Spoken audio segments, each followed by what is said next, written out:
Welcome to another edition of the Insider Mailbag. I'm Jared Johnson. I'm joined by the mighty Joe Yeager. Well, mighty Joe, it's the bye week, but there are no shortage of questions, and who could blame the fans out there and inside the Red Raiders subscribers, as there are a lot of questions about Texas Tech sports and specifically the football team right now.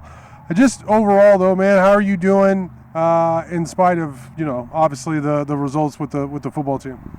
Well, I'm hanging in there, man. You just got to try to thrive on disaster, I guess. And, well, obviously from the questions, people have not lost too much interest. I mean, it's like you're always, rubberneck at an accident or something like that. I mean, people want to know why, what happened, why has it all gone so wrong? So, the interest level is still there. I don't think that's what they mean by Wreck-'em Tech, though, is rubbernecking the wreck that is Texas Tech football this season or in general. But first question comes from Syntax, who wants to know, does this team have any clear offensive identity?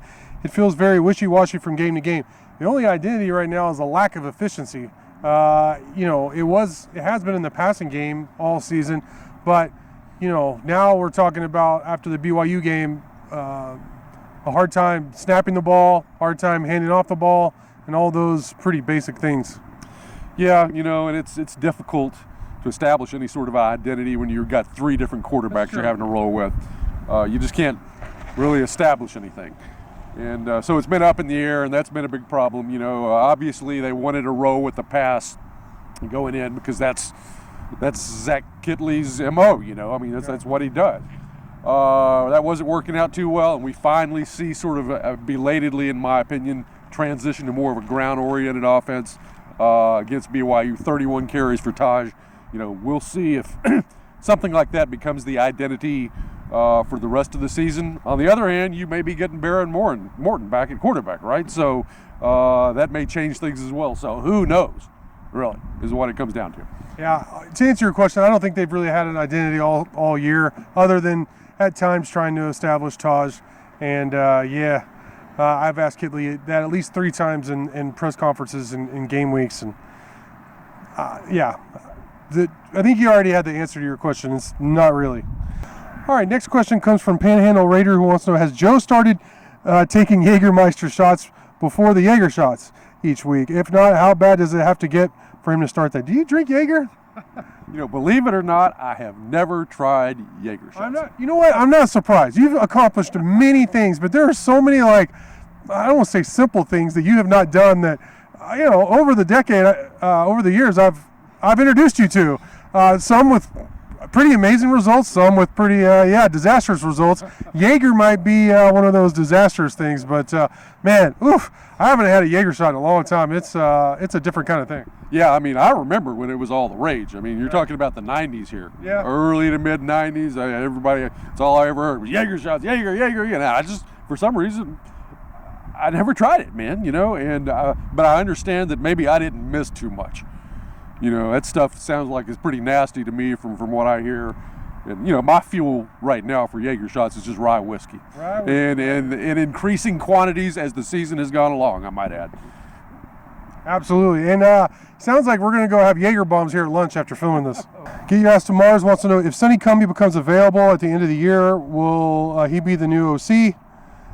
And how much concern do you have now, do you now place on Joey McGuire being the guy going forward? Well, I'm not as concerned as you are. You wrote in your Jäger shots.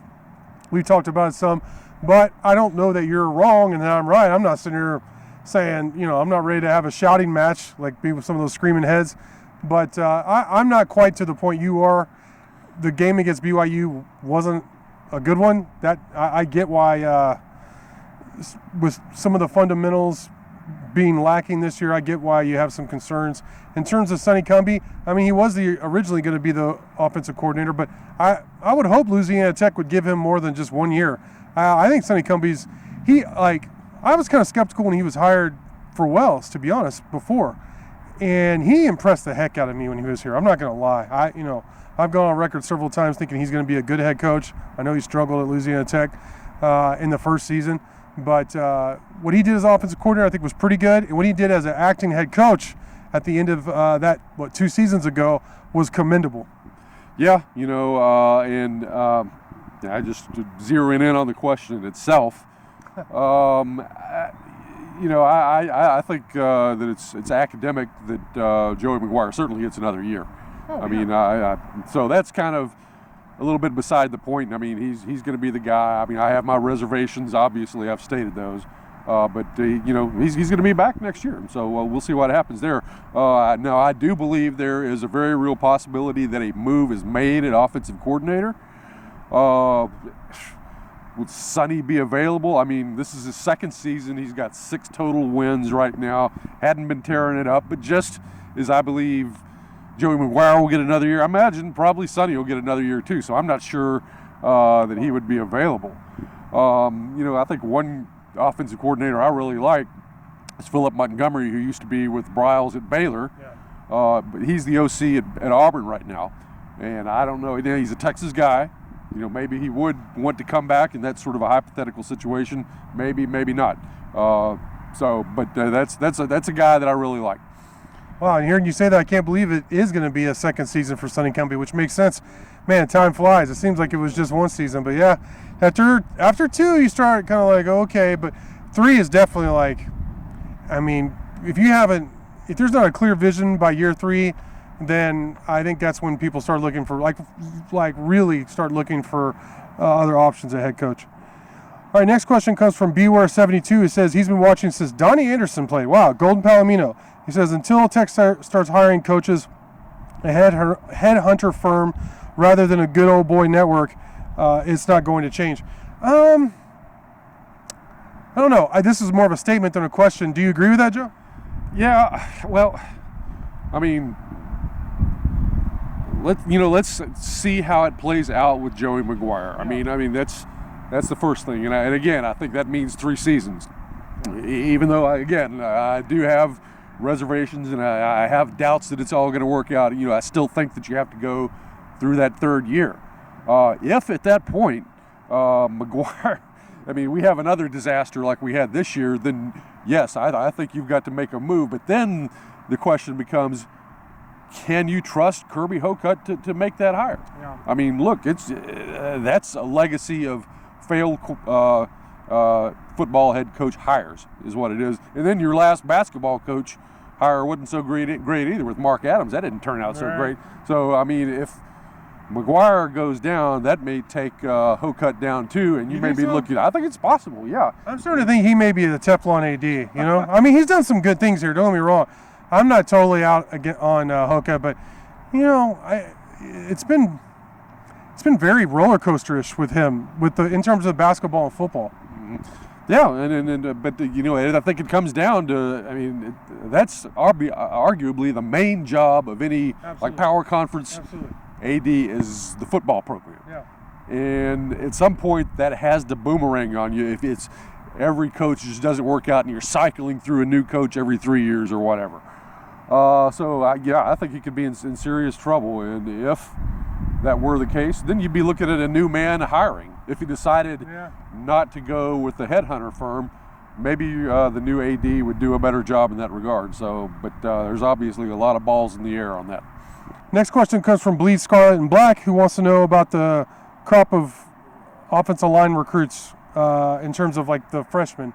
The younger offensive linemen, how are they coming along? Well, we don't get a lot of access, so it's almost impossible to say that.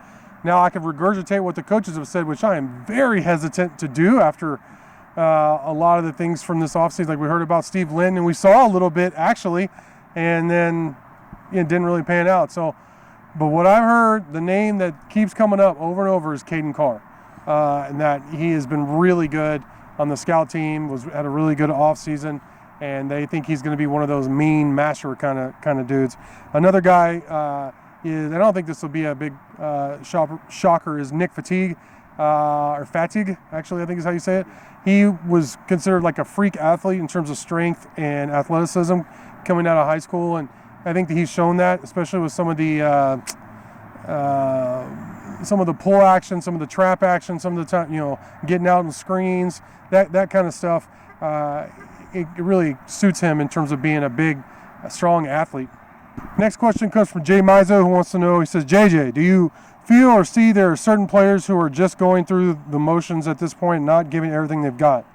He said, obviously not asking you to name names. Well, I mean, we kind of have to name names, and I think that's part of the deal with NIL, or at least I don't mind naming names, we give them credit when credit's due, and I like to say, we scream from the mountaintops, but I think we got to call it. I mean, this is basically like professional football now. It's just kind of like a minor league system. And I think the first guy that comes to mind is Jaron Bradley. I can't help it. He had such high expectations, and live you see it some, but I really see it when I've gone back, and this has been tough going back and watching these games this year, but most of the games this year. But watching the games, I mean, you see Bradley give up on routes a lot, and I saw it. I even mentioned it in the first game against Wyoming. So it's not like he quit because the team struggled. But I don't know if you remember, but I mentioned 2 Wyoming guys diving for a ball that, and Bradley was just standing there, and I thought that was kind of symbolic of the difference in effort from both teams. Not completely, not across the board, but in certain cases. So Bradley's a guy. But other than that, I think the defense is still playing really hard. Taj Brooks is still running hard. I think the offensive line is trying.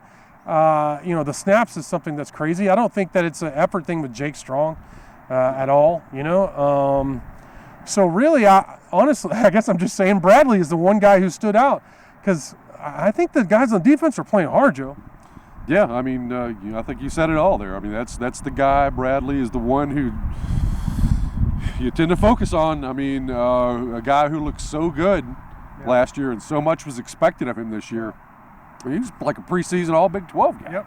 And you thought this is a guy who's going to be pretty up there on NFL draft charts and all this, and man, it just nothing from him basically. Yeah, now that's not fair. I mean, he's kicked in a few, he's had some touchdowns, and he's got some balls, but it's just not what we expected from him. And it's not like he forgot how to play football, or suddenly his talent shriveled up and blew away in the wind or something like that. So what's going on? Part of it is offensive line struggles, quarterback struggles, but still, Tech has been struggling to find receivers getting open, and that's a guy you count on to get open. If you're not getting open now, when you used to get open in the past, what's going on? And then you have to look at the effort on routes. I think you nailed it there. Turtle Biscuit Boss wants to know, he mentions it's the bye week. What position group or groups are we looking to make a move at? I think offensive line is something to look for. I mean, with Rusty Stats having a hard time, having a lot of trouble just snapping the ball. And then once he does snap the ball, he hadn't been great in terms of blocking either. That's been somebody who has not lived up to preseason expectations. So I'd like to see Wilburn move over. I thought he played better at center than he has at guard. Keep Jacoby Jackson out there as well, one of the guard spots. And then maybe even bring in like a Landon Peterson or something like that, who started several games for you, games that you won in the Big 12 last year as well. And I feel like the tackle spots have actually Caleb Rogers has been better this year than he was last year. I mean, there's just no doubt about that. He's been a bright spot. And Monroe Mills has been better here recently, though the results haven't shown that. There's been some times he's really struggled this year, but really that's what I see at offensive line. Maybe at receiver, switch some things up, give some of these young guys an opportunity. I don't know if they're going to or not. Trying to think. Anybody on defense, Joe? No. I mean, you hit the 2 sore spots: the interior of the offensive line, receiving core, and everything that you proposed there at offensive line. It makes some sense. But the question is, why haven't there been some moves made already? And if they haven't been made, then will they be made? Right. That's to me the question is, these coaches are not stupid. I mean, they know that there have been some struggles, but they have certainly contemplated, well, what can we do about this? But if they haven't made moves, then it seems to me that they feel that they've got their best guys out there as it is, and there's just not much they can do about it. But really, at some point you have to wonder, on the odd chance that making some sort of a shuffle would result in improvement, why don't you do it when you're losing? What have you got to lose at this point? Right. These guys are just not getting the job done good enough to win games. So it's a question as to, and we'll see if any moves are made. I think it does make some sense, but I'm not convinced that we will see any changes. All right, this looks like a Mighty Joe special. Cajun Raider wants to know how many years has it been since the Tech offense has stunk it up this bad? It has to be sometime in the 90s. Is he wrong on that? I think it probably was. You know, I did a little research on this, and believe it or not, I think you have to go back even farther than that. Now, I haven't hit every single team all the way back and looked at all the offensive stats, but I kind of looked at areas that I thought were sort of promising grounds for bad offense. And the way I see it, you may have to go all the way back to 1984. Yes. Wow. I mean, that's Jerry Moore's next to last season as offensive coordinator. I mean, they were really bad then. Aaron Cassee was the starting quarterback. Most people who were even around then might not remember him too well. They had real struggles on the offensive line, just sort of outmanned up front, and basically one of the worst offenses in college football at that time. And I think you may have to go back that far. So that is 39 years or something like that. It would be interesting, and maybe I'll do that to go back and to see if I can find something a little bit more recent. Yeah, I mean, regardless, you really have to go way on back because it's been a while since we've seen anything quite this bad on offense at Texas Tech. Wow. Well, there you have it. Mighty Joe, man, great stuff from you. Thank you. Great questions from y'all, and until next time.